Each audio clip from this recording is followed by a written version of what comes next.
Go eyo kutoka ase pale kurwa kisi kogenda Nyamira asobwale bwechimita chiminye kurwa ase nsemo ya daraja moja abuga hotel nigo ebwate endagerengia yege korona boigo ensemengia yoboraro inyora amagoreito yobokorari nigo alinsemono asokorara obutuko bomoryoka nigo ogwakana shilingi elibweye mo chibesa chia Kenya onyore aigano konyora chindagera cheke gusibuna erongori egesanda ashiringi 50 chioka alitoke esani ase shiringi emyeye moyoka engoko yeke gusi egesare linagu naboigo lisosa turangeri goetera ase namba enoti isano ibere kianda isato inye isano ibere kianda gose 0729 323479 abuga hotel bokorari bekerango kegoro ase ligori liansi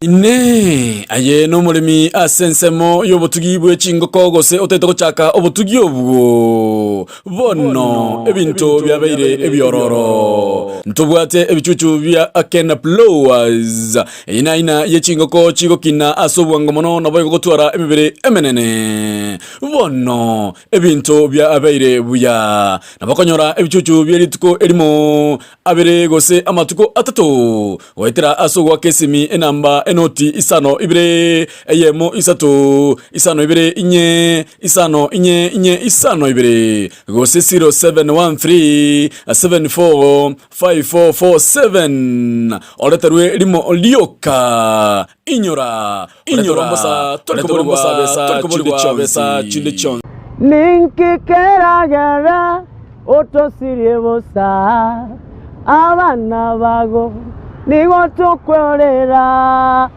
tukweumia twebo ire chiguni Yesu tororere amavera amamochaito hatuatananire naye amasabaito aveire lyugibosiwao omwana Daudi tororera amavera Yesu twabere Samaria tani ngoro kwa deno mpole nyagoteta materane na bokwenda se YouTube channel yane indo saji deno mpole amaterane na arororo nyasawe meganda tigago seseni mono asante sana radio yeto ya Global Radio asega sengia mawokora nyasawe meganda baseseni na ndaba ababeke mobe aroro asengi ncho yogo promote abateli nyasawe meganda bamona inu amen shalom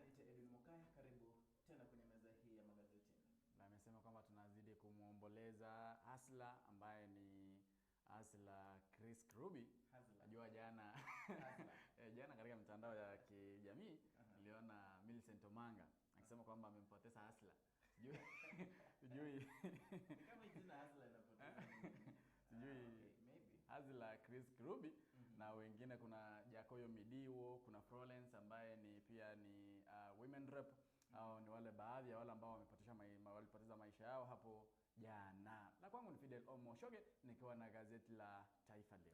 Moja kwa moja gazeti la The Standard uso wake ama jalada la gazeti hili linaenda kuangazia maisha ya mwisho ama zile siku za mwisho za mwenda zake Chris Kirubi. Hao tunaenda kuangazia katika ukurasa wa 4 na ukurasa wa 5. Vile vile kwenye ukurasa wa 6 tunaona hapa Chebukati ambaye ni mwenyekiti wa tume ya IEBC amesema kwamba kidogo yeyote atakayewania cheti fulani ama kitu fulani mwaka wa 2022 katika uchaguzi mkuu lazima awe na shahada, lazima awe na degree ili aweze kuwania kiti chochote.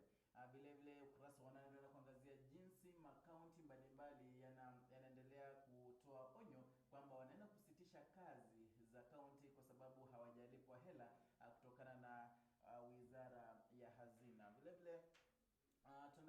tunaangazia pale Mombasa.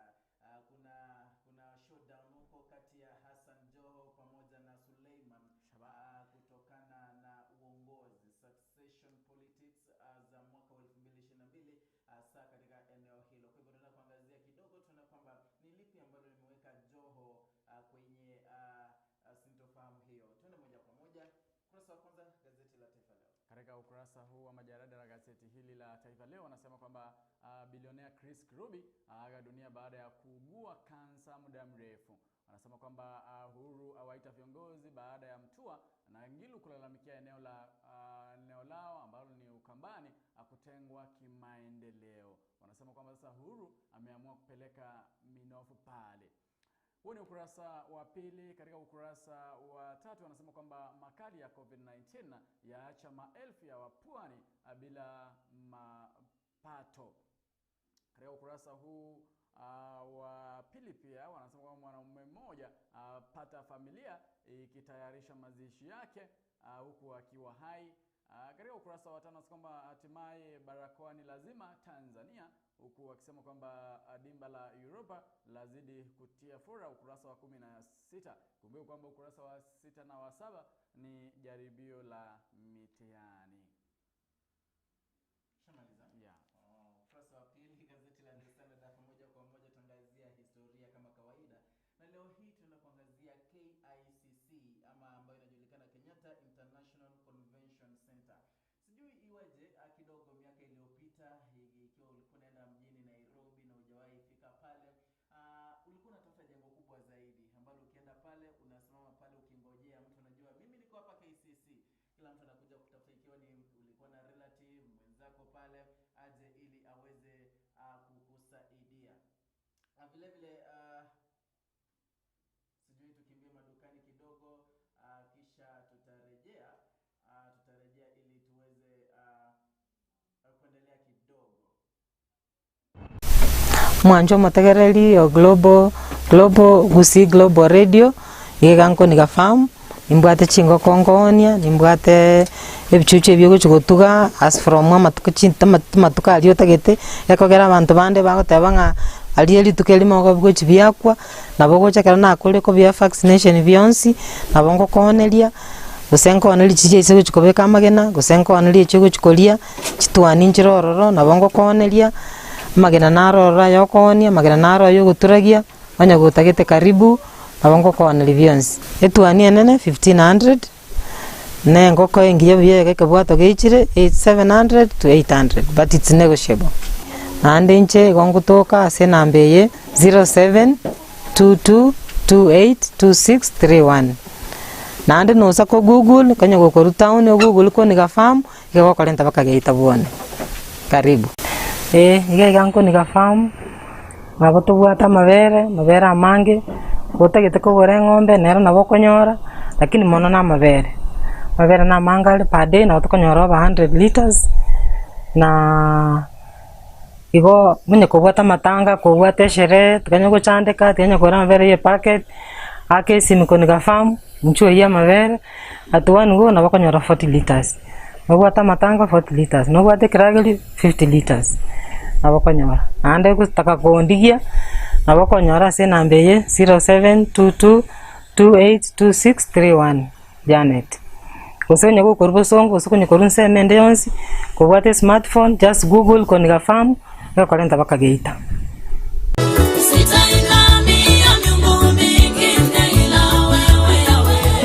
Zitainamia miungu mingine ila wewe Bwana. Zitainamia miungu mingine ila wewe Yahweh. Kabategere once page na barigere ba Global Radio na bakwani dimbi yamole asa mareta ngoro kunaskeru mwende gari ya YouTube ngo basaba mu subscribe na ndo beke comment ya ororo.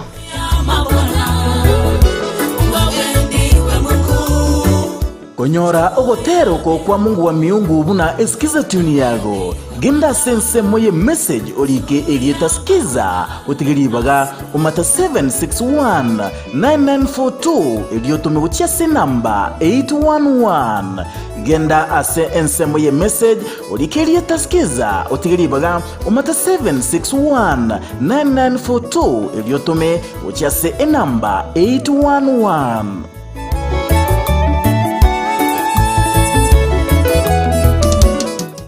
Dallas Fort Worth weka asense ya Kenya aiga no tuko batania abagusi bensi ensengima ime na isiko ya Kenya umena amona barali bawo buna Dennis Zadok, Edwin Mukaya, Videlis Omingo Mochoge, Jeremiah Orina Ontiri, Alvazad Nyabuto ime abagusi Global Radio gwemanye na boyo gwesemya abagusi Global Radio ekinakyo ekeumbu kyomogusi ine nore asensemo ya bosongo amone chinsemo chiricheta naine Nyamira amone chikaunti chicheta naine orogongo rwagusi bono ebinto byabaire buya abagusi Global Radio nero hybrid station yogorwa asorogongo rwagusi ekoligererwa nabo igogotegererwa ense engima bono nabokubeka okorari kwao amona intwe asamagori arense kigima ebe nemebogani oboremi obotugi esukuru chigari chinyomba chobamenyo nabokoraria amona intwe asamagori arense kigima ayebuna omogusi nabogosanga amona intwe obeke okorari kwao kwebiasara amona korari konde wensi nyore asensemo yomutandao goitera abagusi globalradio.com nabokurangiri enamba yaito yesimi goitera enoti isano ibere isano isato iberinye yemo isano sto kianda gose 0753241889 abagusi Global Radio ekenakyo ekeumbu kyomogusi. Hey, what's up everyone? My name's Alfax Nyabuto. This is Abogusi Global Radio 2021. We are here and we are going round and about. Video, photo, audio, anything it is in the media field, Abogusi Global Radio. You already see us. We're out here working all the time, 24 hours a day, 7 days a week. We're out here anywhere in the DFW area, Kenya, anywhere in Kenya. You call us, Abogusi Global Radio. We're here to save the day. Video, audio, photo. Call us 214-489-5885. Abogusi Global Radio. Etoko chaka abande bato bwatya ebagotwerwa bacha twabayigamya etokumetona akuma kumete nabo igoko babusebona omubuko gwesati Abogusi Global Radio nere okoletera emeroberi emetono nturaboyigo eyobose miucha ase bigoli byonsi chinsa emerongebere nanye tonyore ase chinchira chekerero goitera abogusiglobalradio.com download app yaito kurwa Google Play Store goitera abogusiglobalradio.com Abogusi Global Radio ekenakyo ekeumbu kyomugusi. Yesa samabokao nindendwe boronge mogoko muya nanyora asowanchani wao mwanjwa umuligereri naendo motegereri we radio yaito ya Abogusi Global asamalieta ngorokwa Dickson Obure enderera kuligirire ite y'Abogusi Global Radio nabo igo o subscribe amaterane ase channel y'ikurukunga Dickson Obure Music seseniwa. Dunia iko vile vile, milima mabonde na mito iko pale pale. Dunia iko vile vile, milima mabonde na mito iko pale pale. Wapenzi watazamaji na wasikilizaji wa Abogusi Global Radio, kwa majina naitwa Milly K. Keuri na waomba mnisaidie kwa kusubscribe to my channel Milly K. Keuri. Mbarikiwe kwa sana. Dunia iko vile vile, milima mabonde na mito iko pale pale. Dunia iko vile vile, milima mabonde na mito iko pale pale. Ila sisi wanadamu hatuko vile vile. This is Milly K. Keuri imeya Abogusi Global Radio. Goserio obotakana omara wabage tutu videlis mochoge. Kumancho matagarari samarieta nguru kusaro nchangu igontegerete radio station ekurukwa bagusi Global Radio asenge ncho yobasemia inde tonyaka batogo serio butaka seitogusi na inche kurwali karo kanguru kweli asmabiria ni gontegerete omugusi Global Radio na abagusi no mugusi tabauti akinero nche monon konyeruka abagusi Global Radio mbuya mona sega siengia to kwanyarane to serio butaka gusi yeito yali konyarikana gaki timotiga momente mbuya mono sana. Okay, abantu baminto iga gontegerete abagusi Global Radio. Nchutwensiga iga turageramo chingeni no chire chinsaga omotere linagu byonse asoboamo. Ndorwara ndobwena kero kiombura twarwara kero kiomuna kera. Twensi tutochamo gaiga ase abagusi Global Radio ambiamono. Okay, motegerete abagusi Global Radio abantu baminto morwara corona. Nebo kara America. Inju boka sanitizer ekorusie binyinyi byonsi pinta kobise korwabu ntobwato morobo gosambo bokima nesuguma torio bokimekeni karibu Emotegerete abagusi Global Radio all the way from Nyacheki. Thank you. Unasikiliza Abagusi Global Radio. Alright, asante sana na karibu tena kwenye meza ya magazeti hii leo. Kurasa wa kwanza gazeti la The Standard tunaangazia hapa zile siku za mwisho za Kirubi. Chris Kirubi na kuangazia hiyo katika ukurasa wa 4 na ukurasa wa 5. Ukurasa wa 6 na kuangazia Chebukati ambaye ni mwenyekiti wa tume ya IEBC ambaye alisema kwamba yeyote ambaye atakayewania kiti chochote kile mwaka wa 2022 pengine lazima awe na degree. Vile vile makaunti ama majimbo mbalimbali yametoa onyo kwa serikali kwamba inaenda kusitisha kazi zao kwa sababu hawajalipwa hela kutokana na ama kutoka kwa Wizara ya Hazina. Vile vile tunaenda kuangazia ukurasa wa 7 mambo ambayo yanaendelea kuwakumba watu wa Mombasa kutokana na uongozi ambao unaendelea wa Joho pamoja na Shabal ambaye aliingia kwenye chama cha ODM. Kwa hivyo tunaenda kuangazia hayo succession plan kwa mapana na marefu. Nite Edwin Mokaya. Katika ukurasa wa pili tutaenda kuangazia yale ambayo wanasema kwamba Uhuru Muigai Kenyatta sasa anaelekeza minofu katika eneo la Ukambani pale ambapo viongozi wamekuwa wakilalama kwamba hakuna maendeleo ambayo yamekuwa yakifanywa katika mkanda ama mkoa huo wa Ukambani pale. Huo ni ukurasa wa pili. Katika ukurasa wa 3 wanasema kwamba makadi ya corona yaacha maelfu ya wapwani bila mapato. Tutaangazia katika ukurasa wa 3. Katika ukurasa wa pili pia tutaangazia hadithi moja ambayo wanasema kwamba kuna mwanaume mmoja ambaye amepata familia yake inatayarisha mazishi yake bado yeye angali hai. Huo ni ukurasa wa pili pia. Katika ukurasa wa 5 wanasema kwamba hatimaye sasa barakoa ni lazima katika nchi ya Tanzania. Katika ukurasa wa 16 ni dimba tu. Tutaangazia hayo katika gazeti hili la Taifa Leo ukurasa wa 3 tukiangazia kifo cha bilionea Chris Kirubi ambaye wanasema kwamba ameaga baada ya kuugua ugonjwa wa kansa kwa muda mrefu. La kwangu ni Fidel Moshoge, tutaangazia hayo. Ukurasa wa pili gazeti la The Standard apatenda kuangazia jumba la KICC au kipenda jumba la Kenyatta International Convention Center. Kwa kawaida miaka iliyopita kidogo tulikuwa tunajua kwamba yote alikuwa anaenda mjini Nairobi sababu ni mji mkubwa na pengine walikuwa wamepoteleana na mwenye alikuwa ampokea kidogo alikuwa anaangalia jumba kubwa zaidi ambalo ni KICC. Kwa hivyo ungepata watu wengi zaidi wamesimama pale. Kuna wale ambao walikuwa wanapiga picha, kuna wale ambao walikuwa na simama pale ili kuongojea wenzao ili waje pengine waweze kuwapokea. Ini wakati wa miaka ya 1967 huku nyuma, wakati pengine teknolojia haikuwa imeendelea, haikuwa imesonga, haikuwa imekuwa kwa hivyo hakukuwa na simu.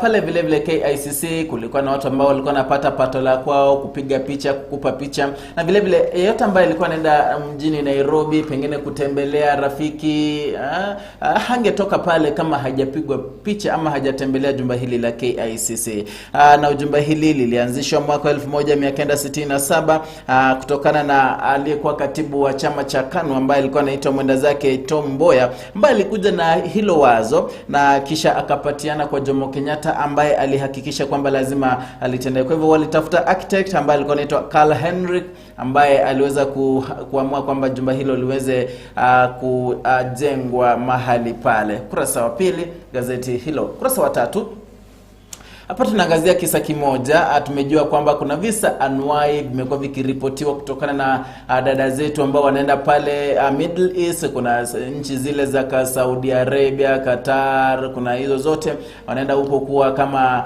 wafanyikazi wa nyumba. Lakini kuna kisa kimoja hapa cha bwana Enoch Lihanda ambaye ana miaka 45, anaishi pale Kitale na alikuwa ameoa mke yake ambaye alikuwa anaitwa Elizabeth Njeri, pia alikuwa na miaka 43. Kwa hivyo huyu anafanya kazi ya ujenzi, ni contractor kidogo, lakini ilifika wakati ambapo bibi ambaye ni Elizabeth Njeri aliamua kwamba kidogo lazima aende kujitafutia hela kutokana na agent ambaye alikuwa amemwambia kwamba ukienda pale Dubai pengine utapata pesa mingi zaidi. Kwa hivyo wakapelekwa pale Nairobi.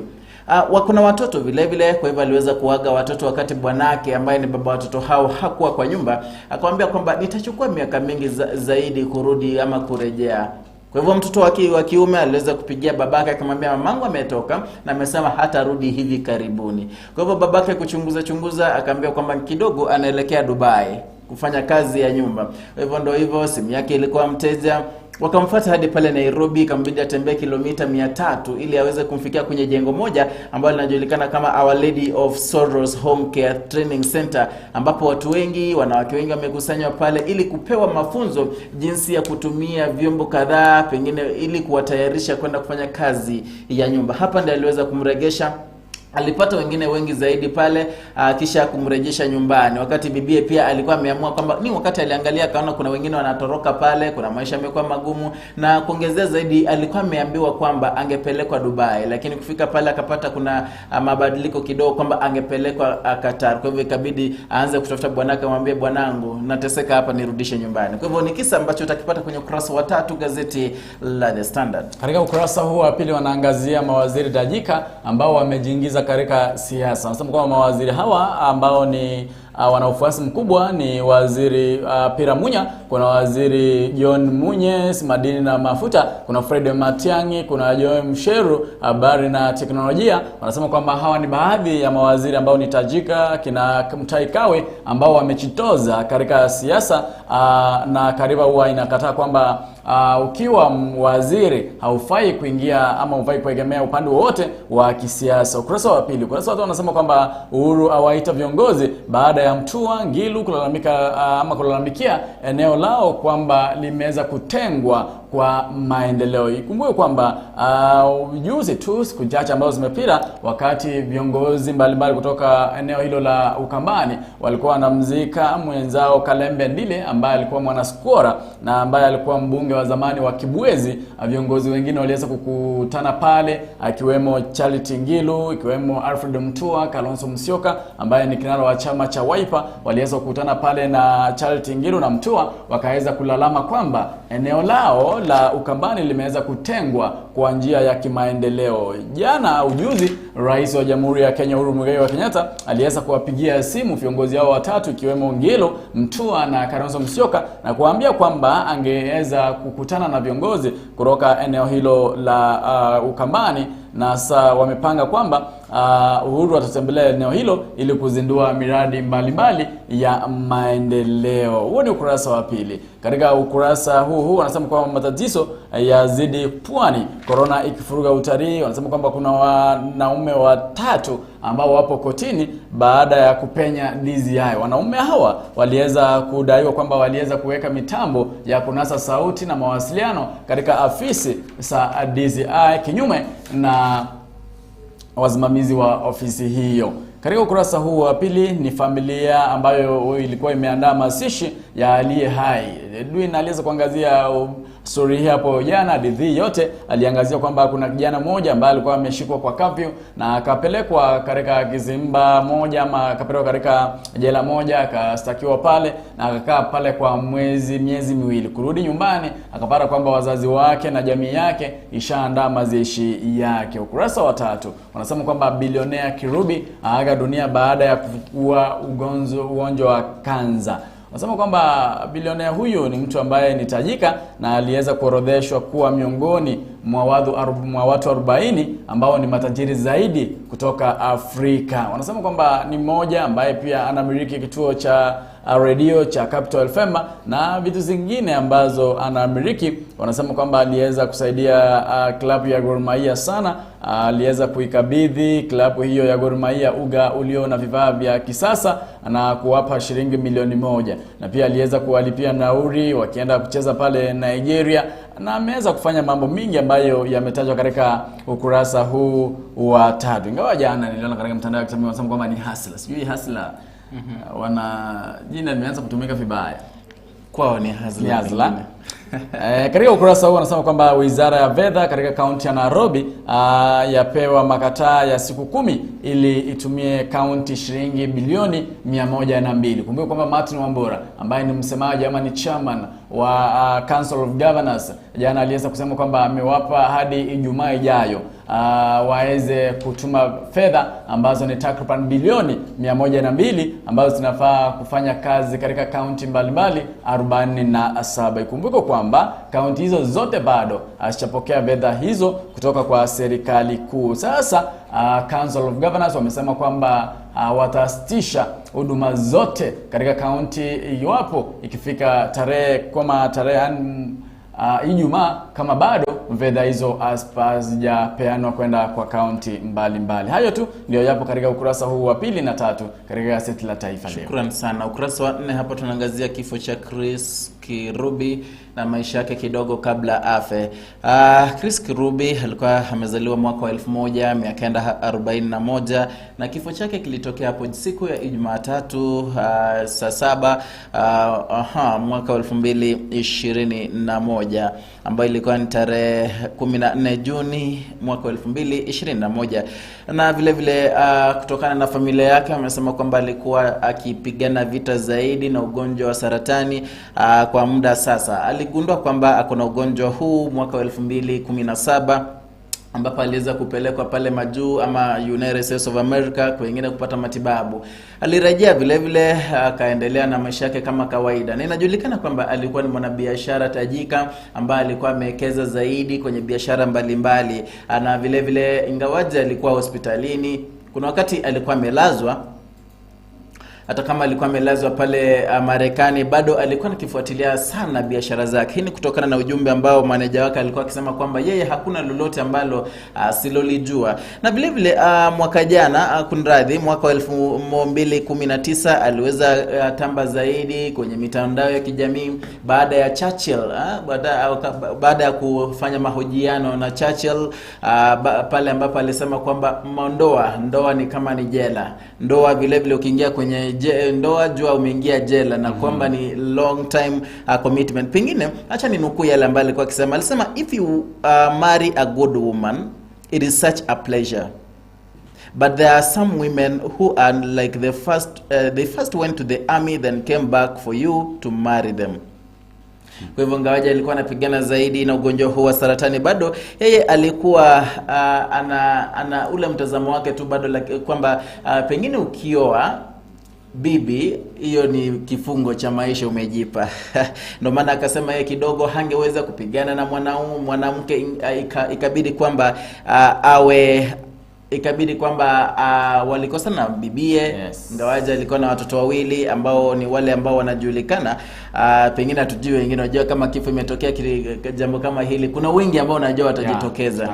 Na kuna wengi ambao watajitokeza pengine kusema huyu alikuwa babangu, huyu alikuwa mume wangu, lakini wale ambao wanajulikana ni wawili tu. Kwa hivyo tukiangalia the value of Kirubi's shareholding kwa NSE ilikuwa ni 4.1 billion na vile vile mwaka wa 2019 alichangia pesa kwa shareholding pale Centum 19.9% ambayo ilikuwa ni 3 million kunradhi 3 billion. Kwa hivyo inaonyesha kwamba kidogo alikuwa ni mwenye pesa, alikuwa ni mtu si hivi. Vile vile tunaona kwamba aliweza kukosana na mkewe mwaka 1991 na vile vile ikabidi kwamba hapo walikuwa na watoto wawili ambao sasa hivi kuna mwenye ako Europe, wanaishi maisha mbalimbali na wanaishi wanasema ni private life, hawataki yajulikane zaidi. Ukurasa wa 5 ni hayo tu baada ya miangaziwa. Ukurasa wa 6 hapa ndo tunaangazia tume ya IEBC ambayo ina mwenyekiti ambaye anaitwa Wafula Chebukati. Hapo jana aliweza kusema kwamba pengine yote atakayewania cheti chochote lazima awe amehitimu, lazima awe akona degree. Alisema kwamba hii ni implementation kwa kipengele ambacho ni section 22 Election Act ambao kiliweza kusogeshwa mbele kutokana na mwaka wa 2017 ambapo watu waliagree na kusema kwamba pengine watu waweze kupata kisomo kwanza ili ianze kufanya kazi mwaka wa 2022. Ni hayo tu kwenye ukurasa huo wa 4 na 6. Ukurasa wa 4 ni habari za county pale ambapo wanasema kwamba county ya Tana River serikali kubomoa majumba ya wakazi. Wanasema kwamba Lamu mbunge ya shauri kuhusu dhuluma. Machakos wanasema kwamba KWS yatakiwa inase fisi wenye usumbuvu. Katika ukurasa huu pia wanasema kwamba kutoka county ya Meru kuna wale ambao ni wapanzi ama wakulima wa miraa. Wanasema kwamba viongozi wao watawatishia kuandamana hadi Ikuru. Katika county ya Homa Bay wanasema kwamba uhaba wa damu wakumba hospitali mbalimbali katika county hiyo. Mombasa wanasema kwamba Shabal ashauriwa na awe tayari kuenesha utiifu wa ODM. Kumbuka kwamba Shabal ni mwanabiashara mmoja ambaye amekuwa katika chama cha Jubilee. Sasa aliweza kuhama chama hicho na kuingia katika chama cha ODM. Sasa mbunge wa Likoni ambaye anajulikana kama Mish Mboko aliweza kumshauri kwamba lazima awe tayari kufuata masharti na itikadi za chama cha ODM ili kuweza kuwania tikiti yoyote katika ama kutoka kwa chama hicho. Kumbuka kwamba Shabal anataka kuwania ugavana wa kaunti hiyo ya Mombasa. Kumbuka kwamba kuna yule mbunge wa Mvita ambaye pia anamezea kiti hicho mate, anajulikana kama Abdul Samad Sharifa ambaye pia anamezea kiti hicho, na mbunge huyu wa Likoni Mish Mboko pia amekuwa akimezea kiti hicho mate. Baadhi ya wale ambao wanamezea kiti cha ugavana mara kutoka akaunti hiyo ya Mombasa. Taita Tafeta wanasema kwamba mzozo wa ardhi Ruto karibu kuisha. Kuna ile ardhi ambayo ilikuwa ya Ruto ambayo imekuwa na mizozo, wanasema kwamba ipo tayari kuisha. Pungoma wanasema kwamba wanahabari wafanya maandamano sababu mwenzao alitishiwa. Kuna mwanahabari ambaye anafanya kazi na kampuni ya Royal Media Service ambaye anajulikana kama Jimmy Simiyu alitishiwa na gavana anatishiwa na gavana wa Bungoma ambaye ni Wangamati, ambaye alikuwa amemtishia kwa ujumbe wa SMS katika simu yake, huku akimtishia sana sababu aliweza kunasa hafla moja ya masishi ambayo gavana huyo alikuwa amekiuka zile sheria na masharti ya kuzuia usambazaji wa ugonjwa wa COVID-19. Huo ni ukurasa wa 3. Ukurasa wa 4 wanasema kwamba Tanzania sasa yaagiza raia wote waweze kuvalia mask, mabarakoa wakiwa katika hafla ya watu wengi. Hiyo ni honyo kutoka kwa waziri wa afya katika serikali hiyo ya Tanzania, ambaye amewaomba Wanatanzania kwamba pale ambapo watakuwa katika hafla nyingi ama wakitangamana na watu waweze kuwa wamevalia barakoa. Tukiangazia katika habari za Afrika na dunia, tunaingia Yemen ambapo wanasema kwamba mashua iliyobeba wahamiaji 1200 wa Kiafrika ya Sama. Wanasema kwamba kuna watu ama miili ya watu ambao ni wahamiaji 200 iliweza kuzama, na miili hiyo inasemekana kuwa ya Waafrika. Tukiingia Jerusalem ama Israeli, kuna huyu waziri mkuu ambaye anajulikana kama Netanyahu, anajulikana kama Benjamin Netanyahu. ambaye amekuwa waziri mkuu kwa miaka 12 aliweza kung'olewa mamlakani baada ya kura bungeni Bennett akitoa uongozi huo.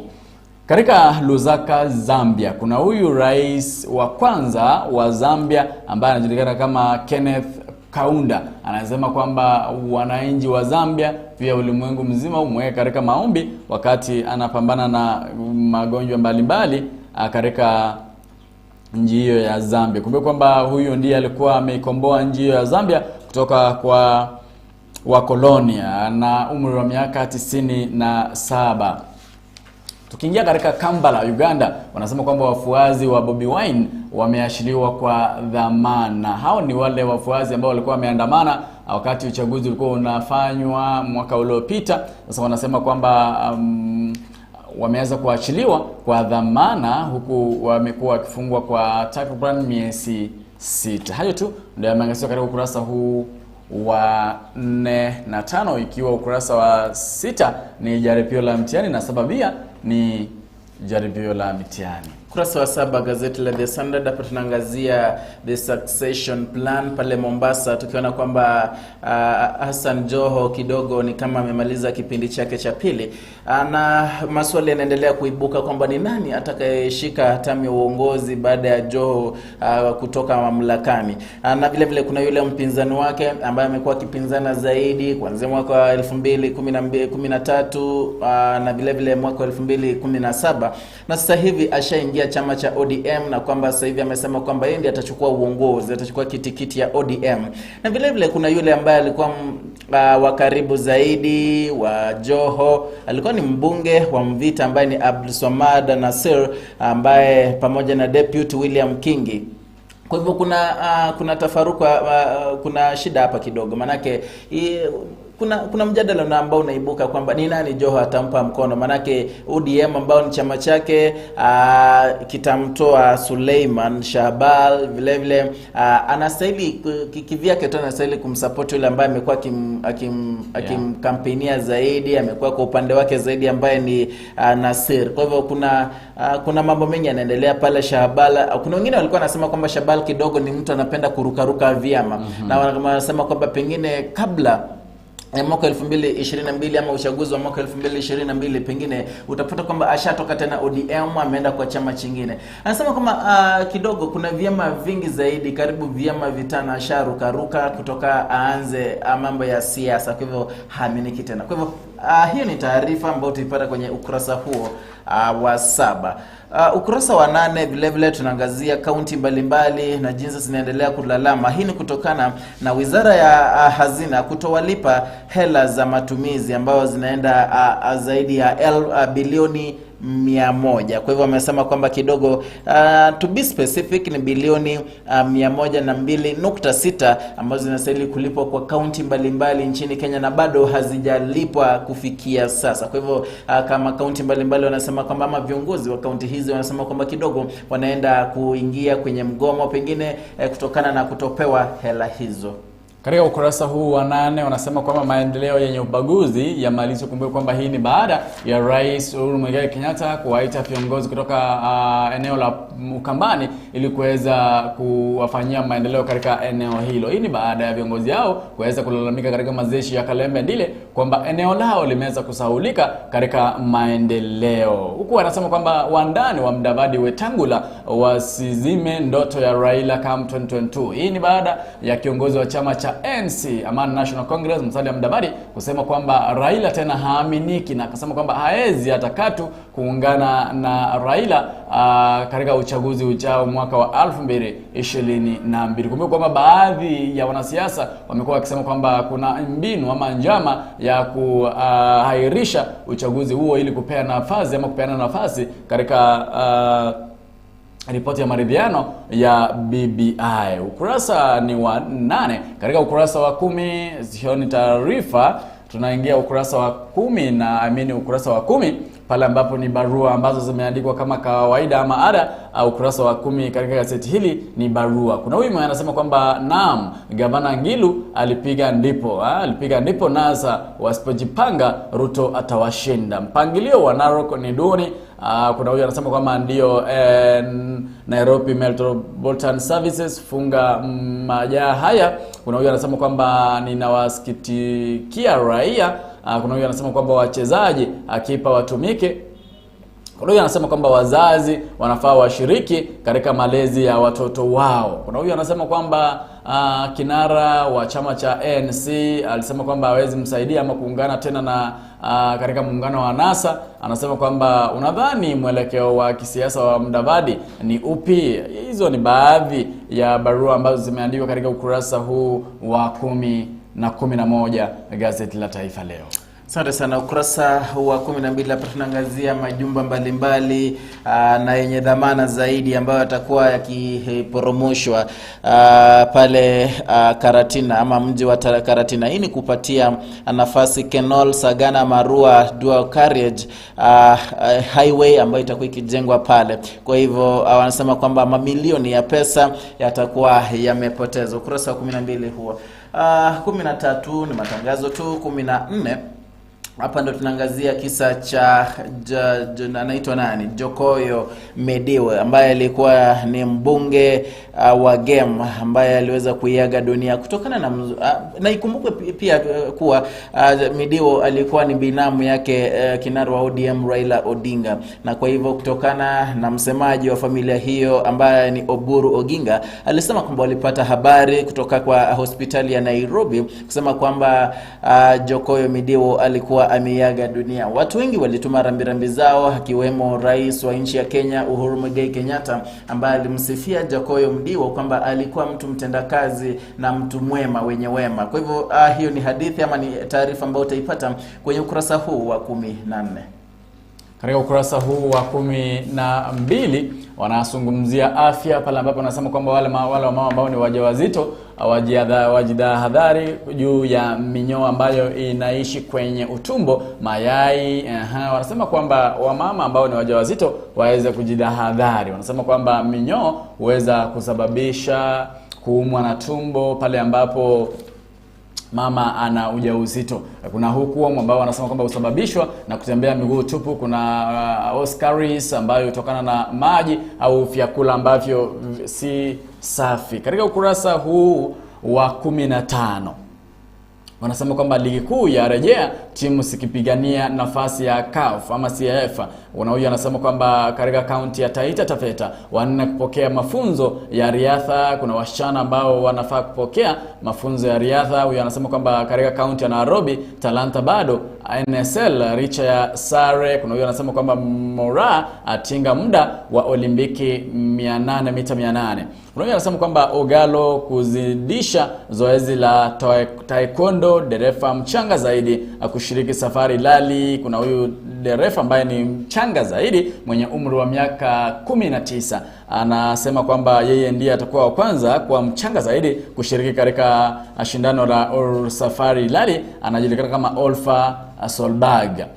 Katika wanasema kwamba mpira wa fikabu wanasema kwamba timu za KPA za tifua fumbi Malawi, wakisema kwamba rais wa AK aonya dhidi ya kugushi umri mchujo wa U20 ukikaribia. Hayo tu ndio yameangaziwa katika gazeti hili la Taifa Leo siku hii ya leo. Na mwisho hapa pia tunaenda kuangazia ukurasa wa 15 wa Pata ambapo tunaona kuna kijiji pale Kwale ambacho ni kijiji kinajulikana kama Lwayo Lwa Mulungu. Lwayo Lwa Mulungu ni kijiji ambacho kina imani kwamba Mungu alifika pale na akatoka. Manake kuna nyayo ambazo zilibaki pale, footprints ambazo zinaaminika kwamba ni zake Mungu ambaye alikuwa akitembelea pale. Kwa hivyo kwamba kila jamii na imani za kwake. Kwa hivyo hawa na Kwale pale ni imani ambayo wanayo. Vile vile kuna watu wengi wameweza kutembelea mahali pale, kuna watu wengi wamefika pale ili kuangazia na kuona pengine kama ni kweli nini.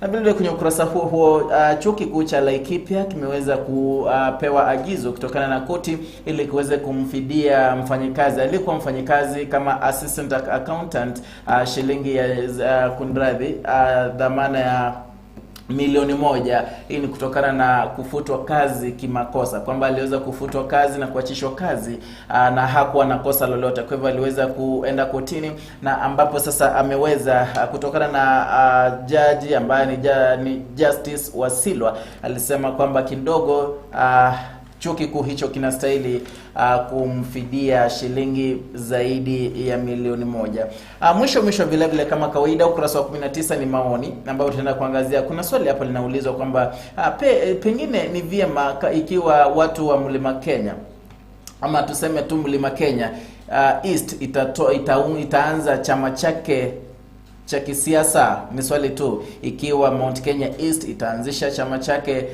cha kisiasa. Kuna wale wanaunga mkono, kuna wale hawaungi mkono. Kuna wale wanasema kidogo kutokana na Mlima Kenya kuna viongozi, kuna vigogo, na sasa hivi wametofautiana na kuna vyama vingi, kwa hivyo haitakuwa busara ikiwa chama kitaanzishwa. Na kuna wale wanaunga mkono wanasema kwamba ni vyema tu acha ianze, ama Mlima Kenya Mashariki ianzishe chama cha kisiasa ambacho pengine watatoa kiongozi kwenye mwaka wa 2022. Ni hayo tu kwenye ukurasa huu na vile vile gazeti la The Standard. Nakumbuka vile vile kuwa hatujaangazia yote kwenye magazeti haya, ni machache tu. Kwa hivyo uweza pata gazeti la kwako uweze kujisomea mengi zaidi. Jina langu ni Edwin Mukaya, hadi hapo kesho sana wakati kama wa leo. Fidel Omoshoge, barikiwa, tukutane kesho. Lakini kumbuka kwamba tutakuwa na mpango mzima wa Serie Botaka kuanzia mwendo wa saa 4 hadi saa 7. Barikiwa. Now introducing My Story Yangu. Let's know your story. It might be of great encouragement, inspire or teach someone a lesson.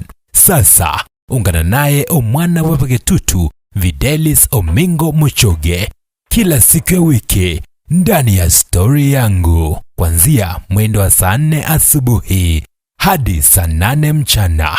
My Story Yangu ndani ya AGR FM.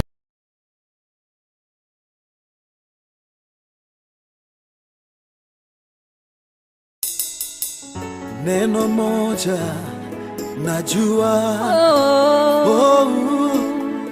ni salama moyoni mwangu, ni salama